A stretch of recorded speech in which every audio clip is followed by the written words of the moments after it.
Kita seringnya mikir sejarah itu ya tumpukan tanggal sama nama yang membosankan kan. Tapi gimana kalau kita coba lihat dari sudut pandang yang beda? Gimana kalau sejarah itu sebenarnya sebuah TKP raksasa dan para sejarawan adalah detektif yang tugasnya mecahin kasus-kasus paling dingin di dunia? Coba bayangin deh, Anda ada di sebuah tempat kejadian perkara. Tapi peristiwanya terjadi ratusan, bahkan ribuan tahun yang lalu.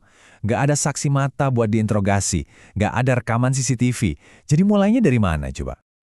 Jawabannya, ya Anda harus mulai berpikir kayak seorang detektif. Anda berburu petunjuk, memeriksa setiap bukti, dan nyatuin lagi ceritanya dari kepingan-kepingan yang tersisa. Nah, inilah inti dari apa yang dikerjakan seorang sejarawan. Jadi, lupain dulu soal hafalan tahun pertempuran. Yuk kita lihat gimana sih sejarawan itu beneran bekerja, menangani kasus-kasus terdingin yang pernah ada, yaitu masa lalu itu sendiri. Kuncinya itu ada di kata investigasi. Sama kayak kerjaan detektif, ini bukan proses yang pasif loh. Ini adalah perburuan aktif buat nemuin, menafsirkan, dan bahkan merevisi fakta. Semuanya harus dilakuin secara metodis. Setiap investigasi yang hebat pasti dimulai dari satu hal, ngumpulin bukti.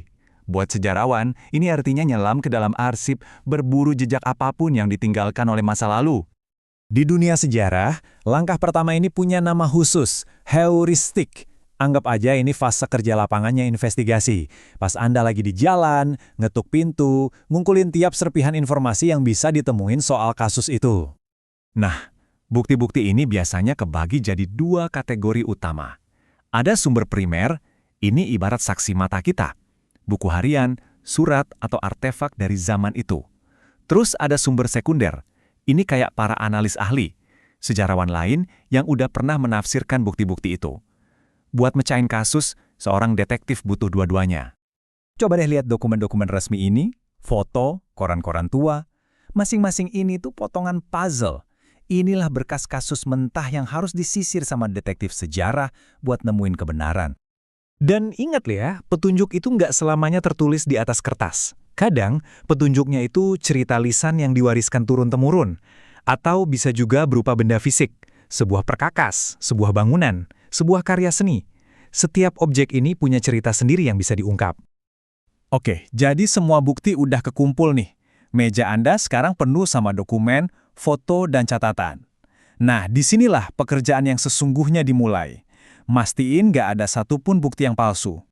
Secara formal, ada 5 langkah dalam proses ini. Kita udah ngelewatin pemilihan kasus dan pengumpulan petunjuk. Sekarang kita masuk ke tahap ketiga yang krusial banget, kritik atau verifikasi. Di sini, setiap bukti bakal diperiksa di bawah mikroskop.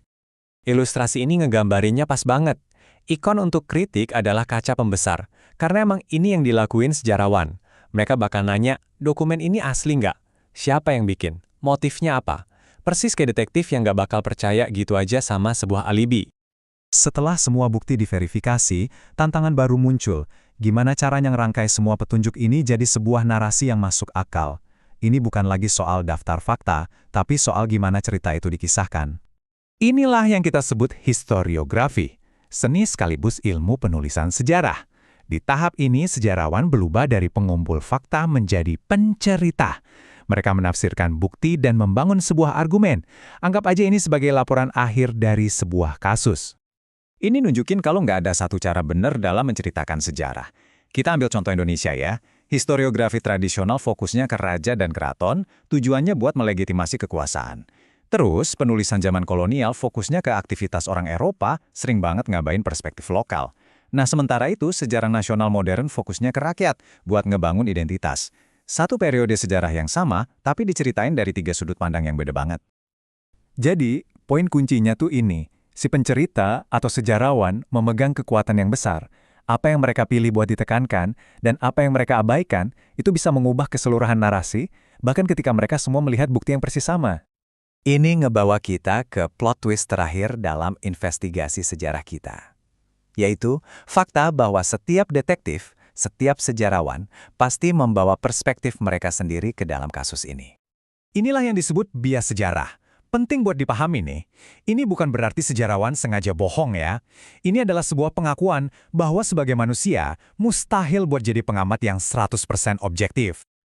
Terus, dari mana datangnya bias ini? Wah, bisa macam-macam. Bisa jadi karena buktinya emang nggak lengkap, ada petunjuk yang hilang, bisa juga dari latar belakang pribadi sejarawannya sendiri. Bahkan kadang ada tekanan dari pihak luar buat menceritakan sebuah kisah dengan cara tertentu. Dan disinilah perbedaan krusialnya antara sejarah yang bagus sama propaganda. Sejarawan yang hebat itu nggak pura-pura objektif. Justru sebaliknya, mereka transparan soal sudut pandang mereka, mengakui potensi biasnya, dan ngebiarin kita sebagai pembaca buat bikin penilaian sendiri. Mereka nunjukin proses kerjanya. Ini akhirnya ngebawa kita pada satu pertanyaan terakhir yang penting banget. Kalau setiap sejarah adalah cerita yang dibentuk oleh seorang narator, lalu apa dong bedanya sama fiksi? Jawabannya ada pada proses yang baru aja kita bahas, komitmen mutlak pada bukti. Beda sama novelis, detektif sejarah nggak bisa menciptakan petunjuk baru. Kisah mereka harus berlabuh pada jejak-jejak nyata yang ditinggalkan oleh masa lalu.